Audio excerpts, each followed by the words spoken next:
Halo, assalamualaikum warahmatullahi wabarakatuh. Welcome back to my channel. Masih membahas berita seputar Arema FC. Dirgahayu Kota Malang yang ke-111. Selamat ulang tahun Kota Malangku. Bertepatan dengan hari ini tanggal 1 April 2025, genap usia Kota Malang menjadi 111 tahun. Hal ini turut mengiringi langkah Arema FC untuk selalu bisa memberikan sumbangsih terbaiknya, yaitu memberikan prestasi bagi Malang Raya dalam dunia sepak bola, khususnya di Liga 1 atau Liga Kasta teratas di Indonesia ini. Kota Malang mengirim satu wakilnya, yaitu Arema FC, di kontestasi tertinggi di Indonesia dalam hal sepak bola. Saat ini posisi Arema FC masih berada di posisi ke-6 klasemen sementara hingga pekan ke-27 dan kurang menyisakan 7 laga lagi hingga penutupan di pekan ke-34 untuk Liga 1 musim kompetisi tahun 2024-2025 ini.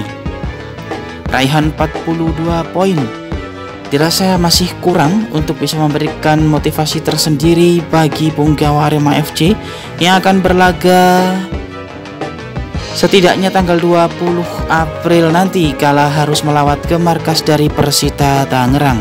Karena mengingat tanggal 13 pertandingan kontra Madura United di Stadion Kanjuruhan ditunda hingga tanggal 24 nanti akibat Madura United berlaga di zona Asia. Semoga saja kombinasi dari Kota Malang dan Arema FC ini masih bisa dikembangkan di kemudian hari. Dan itulah yang menjadi motivasi tersendiri bagi manajemen Arema FC untuk bisa menciptakan kolaborasi hebat pada tahun ini. Gebrakan apa yang akan diambil nanti, tunggu saja saat ulang tahun Arema pada tanggal 11 Agustus 2025 nanti akan ada acara akbar yang berkaitan dengan Kota Malang. Ini masih menjadi tanda tanya besar, seperti apakah dan apakah yang akan dibuat oleh manajemen Arema FC. Namun kisi-kisi itu sepertinya akan bisa terwujud pada tahun ini. Kita harus nantikan bersama, mengingat pada tanggal itu Arema FC sudah memasuki kompetisi Liga 1 untuk musim depan.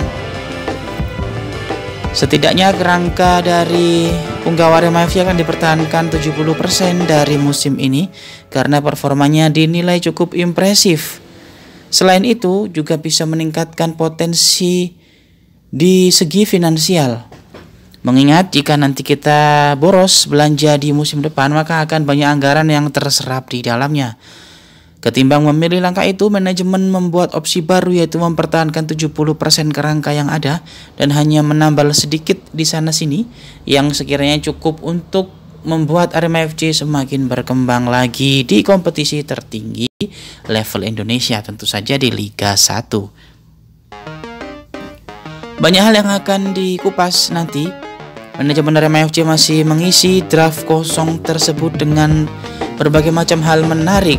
Ini adalah kolaborasi hebat antara Pemkot Malang dengan Arema FC nantinya.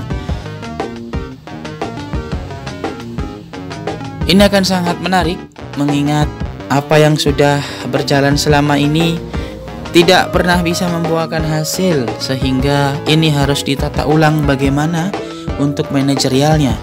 Namun hal itu sudah mendapatkan sedikit jawaban dari manajemen yang sekarang. Kita akan gunakan gebrakan pada tahun ini di tahun 2025, maka nantikan saja hal itu akan terwujud bersama Pemkot Malang.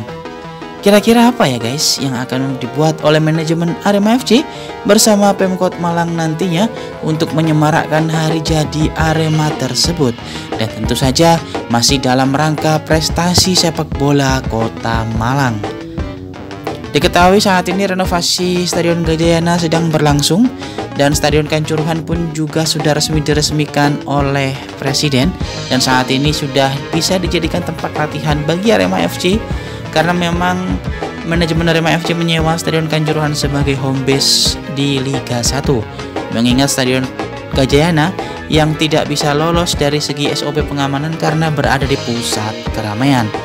Namun hal itu masih bisa dijadikan tempat latihan karena belakangan ini sudah ada yang namanya parkir vertikal untuk bisa mengurai ataupun menampung berbagai macam kendaraan yang nantinya akan berkunjung ke Stadion Gajayana.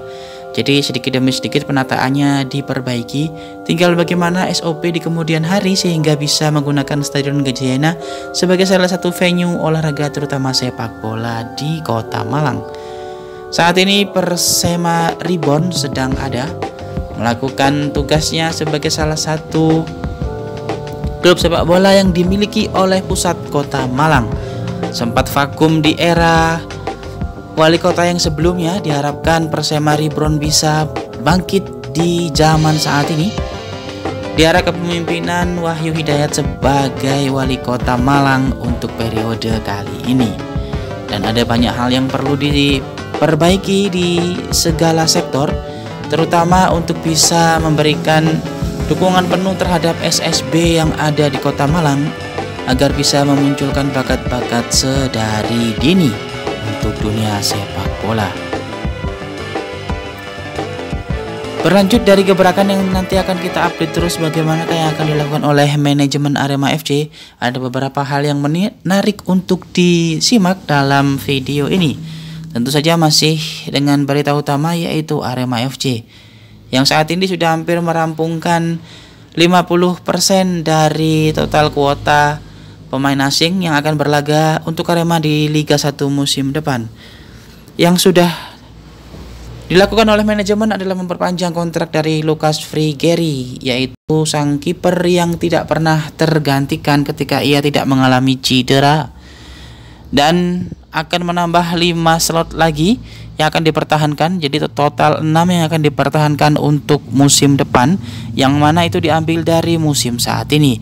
Tinggal 2 pemain asing lainnya yang tunggu nanti sampai akhir musim bagaimana kelanjutannya. Namun satu nama sudah dipastikan hengkang, yaitu Choi Bo-kyung yang akan kembali ke negaranya di Korea Selatan untuk melanjutkan aktivitasnya sebagai atlet sepak bola. Tentu saja masih ada lagi yang perlu dipertanyakan tentang mengenai kesiapan Stadion Kanjuruhan untuk menggelar pertandingan besar seperti Arema kontra Persebaya pada pekan ke-30 nanti. Pengamanan harus dipastikan sangat-sangat ekstra untuk mengantisipasi jangan sampai ada hal yang tidak diinginkan seperti apa yang terjadi pada November ataupun pada Oktober akhir di tahun 2022 lalu, yang mana dikenal sebagai tragedi Kanjuruhan yang menelan korban jiwa ratusan orang dari supporter Aremania maupun dari manapun itu.